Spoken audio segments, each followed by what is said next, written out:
Hello my CA foundation friends, क्या हाल चाल है आपके? लाजवाब, फर्स्ट क्लास। उम्मीद करता हूं आपकी पढ़ाई अपने आने वाले एग्जाम के लिए बेहतरीन तरीके से, अच्छे तरीके से चल रही है। ओके, और जैसा कि हमने पहले डिसाइड करा था कि हमारे एग्जाम में कई सारे क्वेश्चन हमारे इकोनॉमी के, हमारे बैंकिंग सिस्टम के डेटा से रिलेटेड हो सकते हैं और आपसे पूछे जा सकते हैं। तो हमने एक ये सीरीज जो है अपने इस पर्टिकुलर चैनल पर स्टार्ट करी हुई है और मैं बीच बीच में आपसे मिलता रहूंगा एक छोटी सी शॉर्ट वीडियो लेकर, जिसमें हम इकोनॉमी में जो हमारा कोई स्पेसिफिक डेटा होता है उसके बारे में डिस्कस करेंगे, उसकी थोड़ी नॉलेज जो है वो लिया करेंगे कि भाई मान लीजिए एक दो क्वेश्चन भी अगर इस डेटा से आपके एग्जाम में आ जाता है तो डेफिनेटली उसकी बहुत ज्यादा हेल्प होने वाली है, क्योंकि एक एक दो दो नंबर भी हमारे एग्जामिनेशन पॉइंट ऑफ व्यू से हमारे लिए काफी ज्यादा इंपॉर्टेंट है। तो लास्ट क्लास में हमने, मतलब इससे पहले वाली सीरीज की जो पहली वीडियो थी उसमें हमने 1947 के टाइम पर इंडियन इकोनॉमी का क्या स्ट्रक्चर था उसके बारे में डिस्कशन करी थी।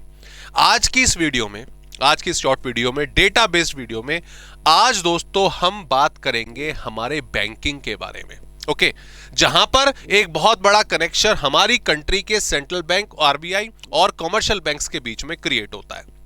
हमारे सिलेबस में मैक्रो इकोनॉमिक्स वाले पोर्शन में मॉनेटरी पॉलिसी का एक बहुत बड़ा चैप्टर भी है और मनी को लेकर काफी ज्यादा डिस्कशन करी गई है। तो वहां पर हमने बहुत सारी टर्म आरबीआई, कमर्शियल बैंक से रिलेटेड जो है वो अपने मॉड्यूल में देखी है। तो क्यों ना उनके बारे में रियलिटी में जाना जाए, उनका जो एक्यूरेट डेटा है वो जाना जाए।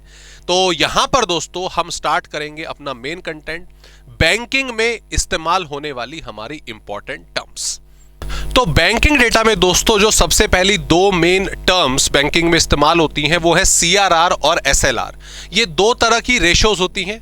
अगर मैं सीआरआर की बात करता हूं तो उसकी फुल फॉर्म होती है कैश रिजर्व रेशो। ओके, और दूसरी होती है स्टैट्यूटरी लिक्विडिटी रेशो। और जैसा कि आप लिक्विडिटी रेशो, और जैसा कि आप यहां पे देख पा रहे हैं कि जो करंट फिलहाल अभी हमारी सीआरआर चल रही है वो 4.5% है और जो एसएलआर है वो 18% है। ओके, ये तो डेटा हो गया। अब ये एक्चुअल में होती क्या समझ लेते हैं। देखिए, जब भी किसी पर्टिकुलर कमर्शियल बैंक के पास, फॉर एग्जांपल मैं एग्जांपल ले लेता हूं यहां पे एचडीएफसी का, ठीक है, एचडीएफसी बैंक है। एचडीएफसी बैंक के पास ऑब्वियसली लोग अपने पैसे जमा कराते हैं, निकालते हैं, उनसे लोन की फैसिलिटी लेते हैं, अनगिनत टाइप की जो ट्रांजैक्शंस है वो बैंकिंग में होती हैं। अब कल को अगर कोई पर्टिकुलर डिपॉजिट इस बैंक के पास आता है तो मान लो 100 रुपए आए। ओके, अब बैंक का क्या काम है? बैंक का ये काम होता है कि जो भी डिपॉजिट इसके पास आता है उसको ये, उस अमाउंट को ये आगे लोन पे देकर, क्रेडिट पे देकर अपना मार्जिन कमाएगा, अपनी कमाई करेगा। कितने? 100 रुपए जो भी उसके पास आए। लेकिन ऐसे नहीं होता। जब भी एक पर्टिकुलर बैंक के पास कोई स्पेसिफिक अमाउंट ऑफ डिपॉजिट आता है, ओके, तो उस डिपॉजिट का एक स्पेसिफिक परसेंटेज उस बैंक को आरबीआई यानी कि सेंट्रल बैंक के पास जमा कराना पड़ता है, डिपॉजिट कराना पड़ता है। ओके, तो अगर 100 रुपए का डिपॉजिट आया है, 4.5% कितना हो गया सर? 4.5 रुपए, करोड़ लाख अपने हिसाब से आप लगा सकते हैं, वो एचडीएफसी बैंक को आरबीआई के पास जमा कराना पड़ेगा। ठीक उसी तरीके से एक्चुअल में और क्या होता है? अब ठीक है सर, 100 में से आपने बोला 4.5 रुपए वो आरबीआई के पास चले गए, तो अब कितने बचे? 95.5। इसको तो लोन पे दे सकते हैं ना? हाँ जी, दे सकते हैं, लेकिन ये भी सारा का सारा आप लोन के रूप में नहीं दे सकते हो। ओके, ये जरूरी होता है।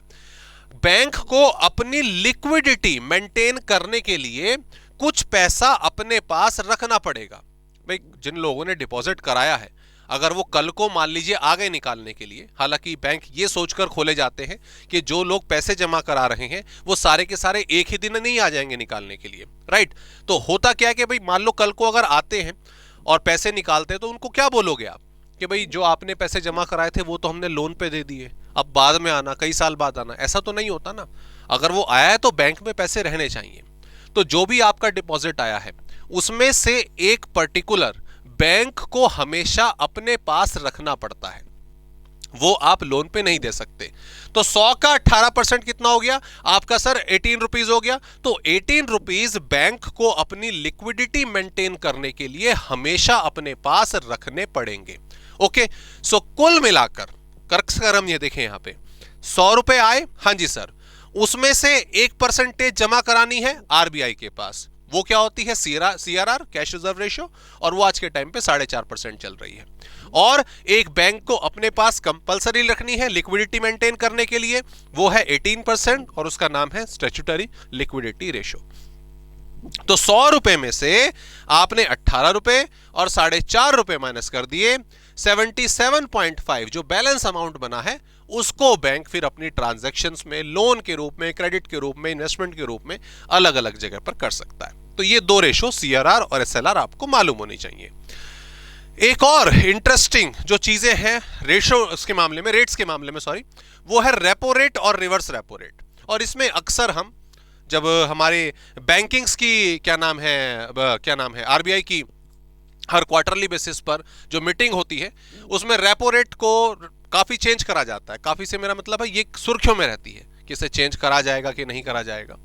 रेपो रेट होती क्या है? जैसा कि आप देख रहे हैं 6.5%। ओके भाई, मान लीजिए जैसा कि मैं पुराने वाला एग्जांपल लेता हूं, अरे ये वाला एग्जांपल लेता हूं भाई। SGFC के पास 100 रुपए आए थे, 18 सवा 4 रुपए, 4.5 रुपए, ठीक है भाई, सीधी सी बात है, रिजर्व में चले गए, हमें रिजर्व मेंटेन करने होंगे।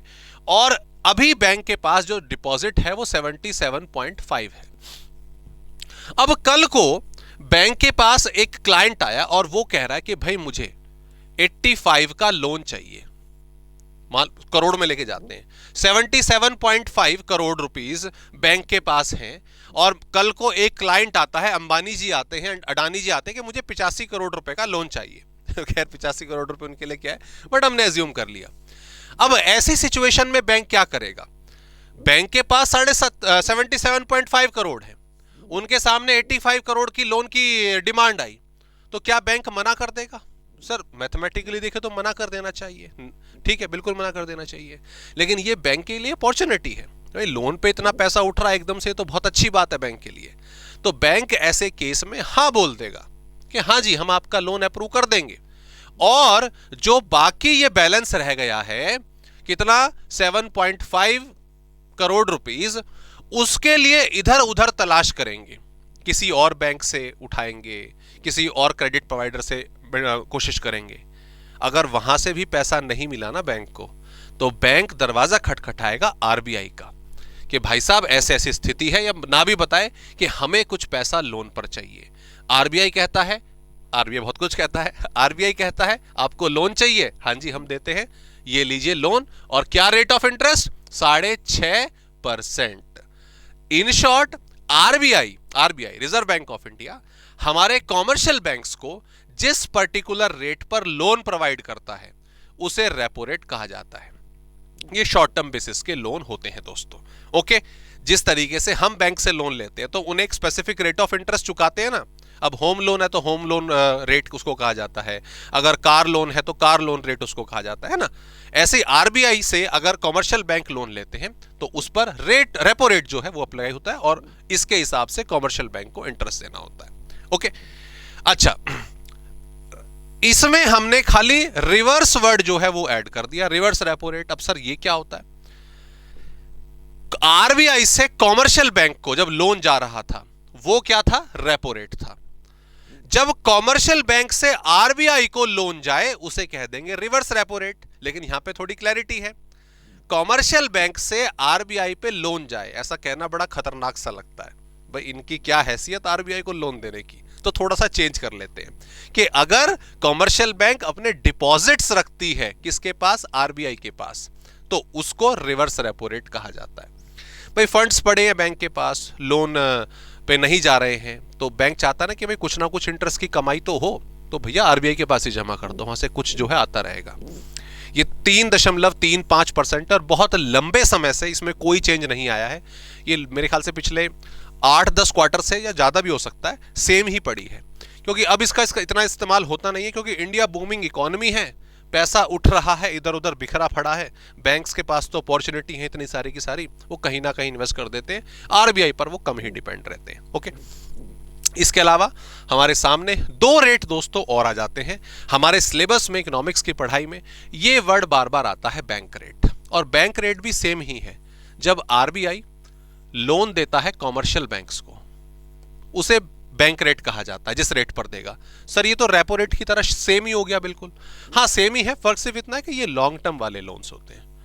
ओके, ये लॉन्ग टर्म वाले लोन्स होते हैं और गवर्नमेंट जो सेलेक्टेड गवर्नमेंट सिक्योरिटीज होती है ना, उनके अगेंस्ट उनको कोलेटरल रख के ये वाले लोन दिए जाते हैं। ओके, बट बहुत ये हमारे सिलेबस में है, बहुत लंबे समय से हमें पढ़ाया जा रहा है, बट कायदे से आज के टाइम पे आरबीआई की पॉलिसीज में ना इस वर्ड का नाम नहीं है। ये पहले होता था, अब नहीं है।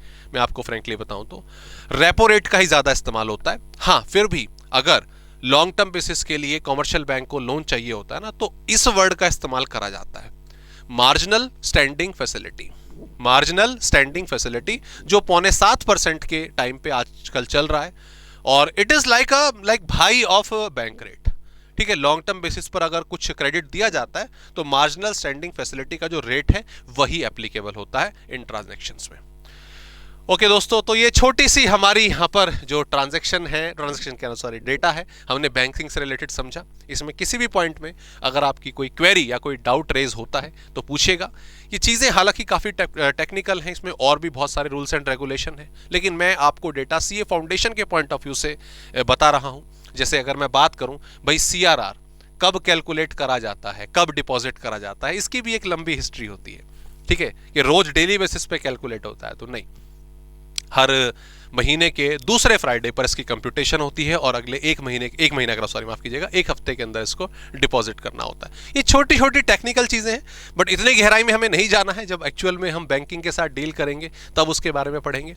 फिलहाल सेकंड वीडियो को यहीं पर एंड करते हैं। इसमें कोई भी क्वेरी, कोई भी डाउट अगर आपका होगा तो पूछिएगा। Please take care.